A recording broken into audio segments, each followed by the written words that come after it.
Hello guys! Welcome back to my channel and this is the 30s Escapade or this is THT. So guys, kung bago ka pa lang po sa aking channel at naligaw ka lang dahil sa topic na aking content today, so just please like and subscribe. So ayun nga, ang ating topic for today is kung paano nga ba makapasa sa TESDA assessment. Of course, dito sa Pilipinas. So, tayong aspiring domestic helper at gusto po nating experience mag-abroad as DH.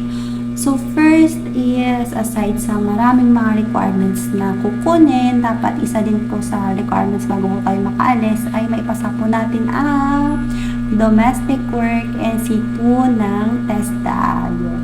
Paano nga po ba tayo makakapasa kung tayo ay first timer at wala po talaga tayong idea kung ano pong ginagawa sa assessment, just like me. Honestly, nag-take po ako ng TESDA at thank God at dahil isang take lang po talagang pasado kaagad. So, gaya nyo din po ako, nanood po ako ng maraming mga vlogs, kung ano-anong mga channel ng aking mga na-subscribe dahil kakahanap po talaga ng mga tips and kung ano yung po yung mga actual po talaga ng mga ginagawa pag i-assess na po tayo sa TESDA. So first, ano nga ba yung DH or yung domestic worker? Kung dito sa atin sa Pilipinas ay, ano nga po, tayo ay helper sa bahay. So, based po dito sa aking handout. Ayan. So, ako po ay talagang merong handout dahil ito po ang talagang katibayan. Ako po ay nag-undergo ng domestic helper. At naipasa ko po itong NC2 po na ito. So, yun, napaka-proud, diba? Dahil dito ako ay nakaabot sa bansang Singapore. So, anyway guys, ano nga ba ang domestic helper? So, it is said na ito po ay isang person na nagtatrabaho within the employer household. And it performs variety of household services for an individuals or a family, from providing care for children and elderly dependents to housekeeping, including cleaning and household maintenance. So, ayun yun. So, overall, guys, tayo ay taga-bantay, taga-linis, taga-luto, taga-laba, and kasama. Pamilya, kapuso, ka-whatever, basta tayo ay magiging kasama po sa bahay ng ating mga employer na meron po tayong matatanggap na karampatang sahod. Yun, di ba? Saya-saya. Ayun. So, guys, ang technique po talaga para maipasa nyo po ang inyong TESDA assessment. Yes! Number 1, of course, dapat maalam po tayo dahil tinitrain naman po tayo bago po tayo i-assess dito sa mga TESDA site. Dapat po naaral po natin, matandaan po natin yung mga itinuro sa atin. Actual, kung saan pong agency po tayo galing, kung may agency po kayo, or dapat po ay talagang maghanap po tayo ng mga legit na mga resources, mag-research po tayo, yung mga try na po talaga ng TESDA assessment. So, for me, ang may papayo ko talaga is, number 1, nandun po talaga is attitude, guys. Ito based lang po sa personal experience ko. Kahit hindi po kayo ganon kagaling, hindi po ganon kaganda yung hindi ganon kapulido yung pagkakaplansya nyo po, hindi po ganon kapulido, hindi ganon ka-fold yung pagkagawa mo ng duvet, hindi rin ganon kaganda yung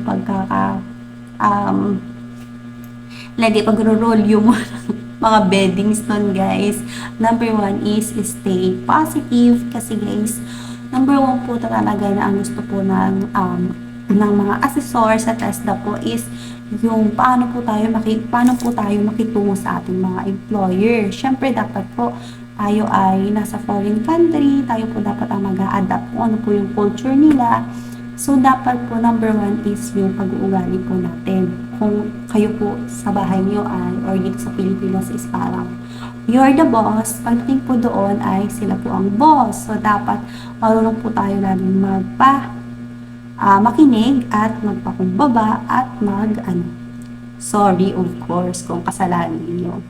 And number 2, so number 1 dapat yung pag-uugali po natin, pakikisama kung ano po yung mga dapat po talaga natin dapat dala-dala po natin doon pag mag-upload na po tayo. And number 2 is dapat po tayo ay skilled po talaga. So, hindi lang po dapat ang gawa po natin is bara-bara. Hindi po pwede yung pupunta po tayo doon, hindi po natin alam kung ano po yung tatrabahuin natin. Of course, pupunta po tayo doon, sasahuran po tayo. Hindi po pwede na pagdating po natin doon ay magsisiping pretty po tayo. So, expect nyo na po talaga na dapat ito pong pag-assess po sa ating testa is stepping stone pa lang to guys na dapat alam na natin. Kasi usually ito guys, basic lang to, alam na po natin lahat gawin po sa bahay. Lahat po tayo ay ginagawa po ito sa bahay.